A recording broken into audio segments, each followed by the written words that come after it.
এবং মানুষের মনে জায়গা করে নিয়েছি। একমাত্র আমার কাজ এবং আমার যারা শুভাকাঙ্ক্ষী তারাই এটার পিছনে কাজ করেছে। দর্শকরা তো একটা অন্য আবেগের জায়গা থেকে ইন্সপায়ার করে। আর ব্যক্তিগতভাবে আমি যেভাবে কাজ আমাকে যেভাবে ভাবায়, তো আমি সবসময়ই এমন না যে আমি এটা তো সবসময় বলি যে আমি যখন অনেক সময় নিয়ে নিজেকে তৈরি করার চেষ্টা করেছি নাটকে, তখন যেমন আমি অনেক পপুলার হতে পারি নাই।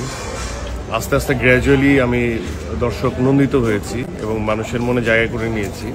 হয়তোবা সেটার জন্য আমার একমাত্র আমার কাজ এবং আমার যারা শুভাকাঙ্ক্ষী তারাই এটার পিছনে কাজ করেছে।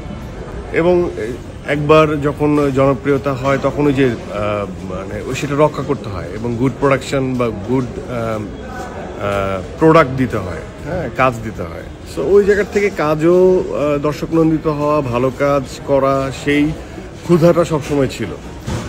এবং আমি তো সবসময় বলি যে আমি যখন কিছুটা বুঝতে পারলাম যে এভাবে অভিনয় করা যেতে পারে বা কিছুটা শিখছি, তখন এত প্রেশার তখন সময় দিতে পারি না।